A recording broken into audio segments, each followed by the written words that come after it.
बिस्मिल्लाहिर्रहमानिर्रहीम। अस्सलाम वालेकुम। पाकिस्तान से कुछ ताज़ा तरीन और अहम तरीन डेवलपमेंट के साथ मैं आपकी खिदमत में हाजिर हूँ। जो आज के दिन तक डेवलपमेंट्स हुई हैं उनमें सबसे पहले मैं आपको बताता चलूँ कि इमरान खान ने ये कहा था कि काजी फाइज ईसा जो साबका चीफ जस्टिस सुप्रीम कोर्ट है वो मेरे खिलाफ इस्तेमाल होंगे, तो वाकई हुए। उन्होंने तरीके इंसाफ को दीवार से लगाने की हर मुमकिन कोशिश की, बल्कि उन्होंने हुकूमत की बी टीम होने का सबूत भी दिया और तरीके इंसाफ के कैंडिडेट्स को अंदर बंद किया। उसके अलावा तरीके इंसाफ के कारकुनों को बंद किया, बेयारों मददगार उनको छोड़ दिया, उनके घरों को गिराया गया, उनकी कोई पुरसाने हाल ना हो सकी। इमरान खान को 13 महीने 14-15 हो गए हैं, उसको जेल में बंद रखा, उसकी मुलाकातें तक बंद कर दी, उसका पानी जो अंदर जेल में दिया जाता है उसको बंद कर दिया गया, गटर के ढक्कन को खोल दिया गया, अंदर 4 बल्ब लगा दिया गया। यानी कि इमरान खान को अजियत, बहुत ज़्यादा अजियत दी गई जेल में। लेकिन इसकी सुनवाई तो अदालतों में ही होनी थी, लेकिन अदालतों में किसी किस्म की कोई सुनवाई ना हो सकी। अब जस्टिस यही अफरीदी का ये इम्तिहान है कि वो अब क्या करते हैं। आया कि वो हुकूमत के तो वो नामजद हैं, मतलब है कि पीपल्स पार्टी, MQM और नून लीग ने मिलकर इनको चीफ जस्टिस बनाया है। उनके बनने का टाइम नहीं था, नंबर था मंसूर अली शाह का। जस्टिस मंसूर अली शाह को चीफ जस्टिस बनना था, लेकिन इसके बावजूद जस्टिस यही अफरीदी को, तीसरे नंबर पर आने वाले को, चीफ जस्टिस बनाया गया। शायद ये हुकूमत के खिलाफ काम करें, लेकिन मुमकिन नहीं लगता कि हो सकता है कि ये भी हुकूमत के कुछ काम करेंगे हुकूमत के खिलाफ भी, लेकिन ज़्यादातर हुकूमत के हक में ये काम करेंगे। 2 अहम काम इस वक्त इनके पास करने वाले हैं। एक तो ये कि ये 8 फरवरी का चोरी शुदा इलेक्शन अवाम को वापस कराएं और उनको वापस दें इनका इलेक्शन। असल जो कारकुन जीते हैं, असल कैंडिडेट जीते हैं, उनको इलेक्शन दें। दूसरा ये जो अगवाकारी वाला सिलसिला है इसको बंद किया जाए, हर मुमकिन इसको बंद किया जाए। इंतज़ार हुसैन पचुत्था के बाद इसको चीफ जस्टिस को बजाते खुद ऐलान करना चाहिए कि अगवाकारी अब किसी सूरत भी नहीं होगी। अगर कोई अगवा किया जाता है तो उसको 3 दिन के अंदर अंदर अदालत में पेश किया जाए और उसके बाद फिर अदालत उसका रिमांड दे या उसकी जमानत ले। ये अदालत का हक है। लेकिन हुकूमत एक और कानून बना रही है।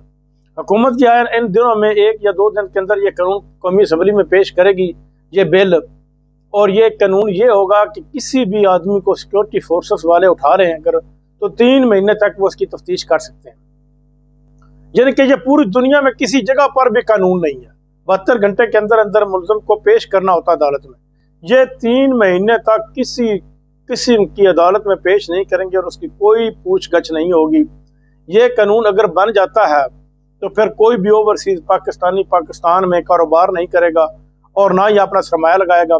इसके अलावा जो बैरून मुल्क में रहने वाले लोग हैं जो कोई और बैरून मुल्क का बाशिंदा है, वो भी पाकिस्तान में इन्वेस्टमेंट नहीं करेगा। उसको पता है कि किसी शक्ल में भी अगर मुझे उठा लेते हैं तो 3 महीने मुझको अंदर बंद कर दिया जाता है, तो मैं क्या करूँगा, मेरा तो सरमाया सारा के सारा डूब गया। यानी कि ये एक फाशिस्ट किस्म का एक नया कानून पाकिस्तान में मुतारफ कराने की कोशिश की जा रही है। नाज़रीन, मैं आपको बताता चलूँ कि इमरान खान के साथ तीसरी दफ़ा एक और डील करने की कोशिश की गई है, लेकिन उससे भी उन्होंने इनकार कर दिया। ये डील ये है कि इमरान खान ये मौजूदा हुकूमत है इसको तस्लीम करें और इसको गिराने की कोशिश ना करें। लेकिन इमरान खान ने यह वाज़ह कर दिया है कि मैं इस डील का हिस्सा नहीं बनूंगा, मैं मज़ीद जेल में रहना पसंद कर लूँगा, लेकिन डील करके हुकूमत से बाहर नहीं निकलूँगा। उसने कहा है कि अगर आपने इस हुकूमत को ही रहने देना है तो फिर 8 फरवरी का इलेक्शन किस लिए कराया गया और जो हमारे लोगों को उठाया गया, जेलों में बंद किया गया। इस वक्त भी तकरीबन 80,000 के लगभग लोग जेलों में बंद है, यानी कि बगैर जुर्म तो जेलों में इस वक्त लोग बंद है। उनको वापस घरों में भेजा जाए। मरियम नवाज इन दिनों वज़ीर आला पंजाब है, वो बरतानिया जा रही हैं। बरतानिया में उनके इस्तकबाल की तैयारियां भी हो रही हैं। बहुत से लोगों को पहले भेज दिया गया कि वज़ीर आला बनने के बाद पहली दफ़ा पंजाब का वज़ीर आला किसी अच्छी पोस्ट के ऊपर होने के बाद मरियम नवाज पहली दफ़ा बरतानिया जा रही हैं, जिनके वज़ीर आला पंजाब बनने के बाद उनका इस्तकबाल किया जाएगा। लेकिन ओवरसीज़ पाकिस्तानी वहाँ पर ज़रूर इकट्ठ करेंगे, वो इसके ख़िलाफ़ भी एहतजाज करेंगे। और जो गुज़श्ता रोज़ बरतानिया में एहतजाज हुआ है वो एक बहुत बड़ा एहतजाज था। और इस इतिहास से ये वाज़ेह होता है कि ओवरसीज़ पाकिस्तानी किस कदर इस हुकूमत से नाला हैं। अब एक और मसला हुकूमत के गले में पड़ने वाला है।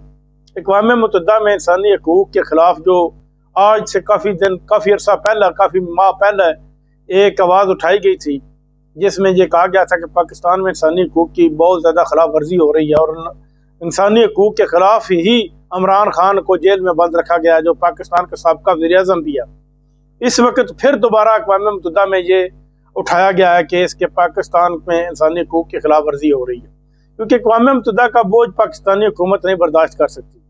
पहले भी जब वो अक़वाम मुत्तहिदा में ये केस उठाया गया था, हुकूमत की कांपें टांग गई थी, लेकिन अब फिर दोबारा उठाया गया और अब देखो क्या करते हैं। उम्मीद है कि अब इस केस को किसी न किसी तरफ लगाया जाएगा।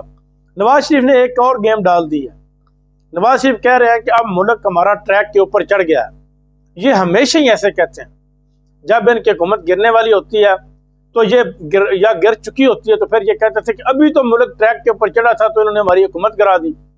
यानी कि 5 दफ़ा के वज़ीर-ए-आज़म, 4-5 दफ़ा के वज़ीर-ए-आला पंजाब, अभी तक इन लोगों ने मुल्क में या अपने पंजाब में कोई ऐसा अस्पताल नहीं बनवाया जिसके यहाँ पर ये इलाज करा सके। इलाज कराने के लिए इनको बरतानिया जाना पड़ता है और जो ही इनकी हुकूमत गिराई जाती है, गिरती है, तो और यही लोग कहते हैं कि अभी हमने मुल्क को ठीक कर लिया था, अब मुल्क तरक्की की राह पर गामज़न हो चुका था और हमारी हुकूमत गिराई गई। नवाज शरीफ आज भी 2017 को लेकर बैठे हुए हैं कि 2017 में मुल्क बहुत ज़्यादा तेज़ी से तरक्की कर रहा था, तो और हमारी हुकूमत ना गिरती या मुझे अदालतों से नाइल ना किया जाता, दोबारा फिर मुझे हुकूमत दी जाती, तो इस वक्त ये मुल्क स्विट्ज़रलैंड बन चुका होता। लेकिन ये स्विट्ज़रलैंड कभी नहीं बनेगा। इस तरह के हथकंडों में, इस तरह के ये 3 पार्टियों में, जो 3 पार्टियां मिलकर ये हुकूमत कर रही हैं, ये कभी भी इस मुल्क को स्विट्ज़रलैंड बनने नहीं देंगी।